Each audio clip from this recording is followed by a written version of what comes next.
Hey, what it do, guys? This is Factor 27 coming back to you guys again today.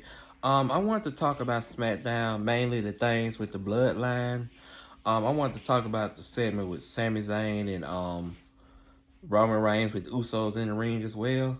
I feel like it was a very good segment, especially from Sami Zayn. He put a lot of passion and energy into it, saying how it felt special when all three of them was in the ring during Crown Jewel. So that was really good to see that.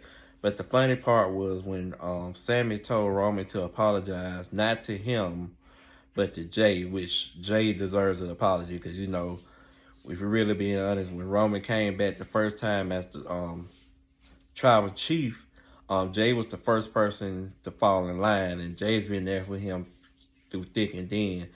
But of course, Roman didn't do it, and he said Sammy was wasting his time. So Sammy got out the ring and walked away, and then Roman called out Solo, and he said Solo like he did when Sami Zayn was in the trial court a couple years ago when Sammy was the honorary Uce and stuff like that. So they brought it back, and you guys know that's a very big meme during that time. So it was really funny. So then Jacob Fatu pops up, and of course his aura, him holding the Ulafala and stuff like that, saying you got to get to the back of the line and talk to Solo, bro. So that was funny. I love Jacob, man. I tell you, when he gets a singles run, it's gonna be very good. I'm looking forward to it. So then the backstage segment, Roman was walking, and then Jay was trying to have a word with him, but Roman, of course, having his ego right now, still mad he got pinned by Solo, I think.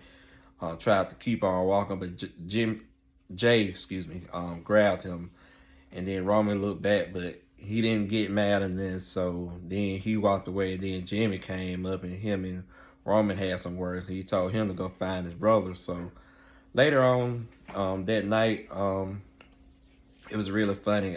Solo challenged Roman them to a War Games match, and pretty much he said he still remembers Sami Zayn. So then, of course, all that started popping off. Roman gets jumped, and Solo calls Sami down as like to Haluma kick Roman, and instead of Roman getting Haluma kick, Solo gets Haluma kick.